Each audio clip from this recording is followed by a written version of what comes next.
Hi everyone. ഇന്ന് നമ്മൾ സംസാരിക്കാൻ പോകുന്നത് കറന്റ് സിനാരിയോയിൽ കോമൺ ആയി കണ്ടുവരുന്ന ഒരു കണ്ടീഷനാണ് ഡിജിറ്റൽ ഐ സ്ട്രെയിൻ അഥവാ കമ്പ്യൂട്ടർ വിഷൻ സിൻഡ്രോം. കുട്ടികൾ മുതൽ മുതിർന്നവർ വരെ ഇന്ന് ഡിജിറ്റൽ ഗാഡ്ജറ്റ്സിന് അടിമയാണ്. പ്രൊലോങ്ഡ് ആയിട്ടുള്ള സ്ക്രീൻ ടൈം കാരണമാണ് ഇങ്ങനെ ഒരു കണ്ടീഷൻ നമ്മൾ കൂടുതലായി കണ്ടുവരുന്നത്. ഇതിന്റെ സിംറ്റംസ് എന്തൊക്കെയാണെന്ന് ചോദിച്ചു കഴിഞ്ഞാൽ ഐ ഫറ്റീഗ്നെസ്, ടയർഡ്നെസ്, ഡ്രൈനെസ്, അതുപോലെ തന്നെ നെക്ക് ഓർ ഷോൾഡർ പെയിൻ, കൂടാണ്ട് ബ്ലറിംഗ് ഓഫ് വിഷനും ചില പേഷ്യൻസ് കംപ്ലൈന്റ് പറയാറുണ്ട്. ഇങ്ങനെയുള്ള പേഷ്യൻസിന് നമ്മൾ എന്താ സജസ്റ്റ് ചെയ്യുന്നത് എന്നുള്ളത് നോക്കാം. വിഷ്വൽ ഹൈജീൻ, അതായത് നോർമലി നമ്മൾ ഒരു മിനിറ്റിൽ 15 to 16 ടൈംസ് ബ്ലിങ്ക് ചെയ്യും. ഇങ്ങനെ പ്രൊലോങ്ഡ് ആയിട്ട് നമ്മൾ സിസ്റ്റം നോക്കിയിരിക്കുമ്പോൾ ബ്ലിങ്ക് ചെയ്യാൻ പലപ്പോഴും മറന്നു പോകും.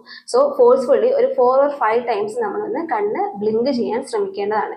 അതുപോലെ തന്നെ ഒരു 20 മിനിറ്റ്സ് ആകുമ്പോൾ ഒരു ഷോർട്ട് ബ്രേക്ക് എടുക്കുക. ഒരു 20 ഫീറ്റ് അകലെയുള്ള ഒരു ഒബ്ജക്റ്റിനെ ഫോക്കസ് ചെയ്തിട്ട് ഒരു 20 സെക്കൻഡ് നേരത്തേക്ക് ഒന്ന് ഐ റിലാക്സ്ഡ് ആക്കാൻ ഹെൽപ്പ് ചെയ്യുക. പിന്നെ ഉള്ളത് ലൈറ്റിംഗ് ആണ്. നമ്മുടെ റൂമിന്റെ ലൈറ്റിങ്ങും നമ്മുടെ സിസ്റ്റത്തിന്റെ ലൈറ്റും സെയിം ആംബിയൻസിൽ വരാനായിട്ട് കൂടുതൽ ശ്രദ്ധിക്കുക.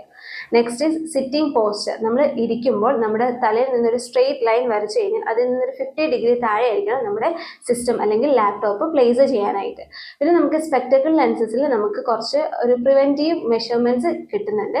അതായത് ബ്ലൂ ഫിൽട്ടർ ലെൻസസ് യൂസ് ചെയ്യുകയാണെങ്കിൽ നമുക്ക് ആവശ്യമുള്ള ബ്ലൂ റേസ് കണ്ടകത്തേക്ക് എത്തുകയും ആവശ്യമില്ലാത്ത ബ്ലോക്ക് ചെയ്യുകയും ചെയ്യും. ഇതുവഴി നമുക്ക് ഐ ഫറ്റീഗ്നെസ് ഓർ ടയർഡ്നെസ് കുറയ്ക്കാൻ ഹെൽപ്ഫുൾ ആയിരിക്കും.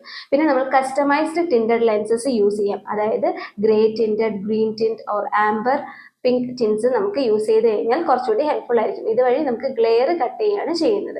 ഇതേ സെയിം മെക്കാനിസം തന്നെയാണ് നമ്മുടെ ആൻറ്റി റിഫ്ലക്ഷൻ കോട്ടിംഗ് യൂസ് ചെയ്തിട്ടുള്ള സ്പെക്ടക്കിൾ ലെൻസസ് യൂസ് ചെയ്താൽ. ഇപ്പോൾ നോക്കുകയാണെങ്കിൽ ഡിജിറ്റൽ ഐ സ്ട്രെയിൻ ആയിട്ട് സ്പെഷ്യലി ഡിസൈൻ ചെയ്തിട്ടുള്ള ലെൻസസ് പല കമ്പനീസും മാനുഫാക്ചർ ചെയ്യുന്നുണ്ട്. ഇതിനൊരു എക്സാമ്പിളാണ് എസ്എൽആറിന്റെ ഐസൺ ലെൻസസ്. ഈ വീഡിയോ നിങ്ങൾക്ക് ഉപകാരപ്രദമായി എന്ന് വിശ്വസിക്കുന്നു. എന്തെങ്കിലും ഡൗട്ടോ നിർദ്ദേശങ്ങളോ ഉണ്ടെങ്കിൽ താഴെ കാണുന്ന നമ്പറിൽ കോൺടാക്ട് ചെയ്യാവുന്നതാണ്. Thank you.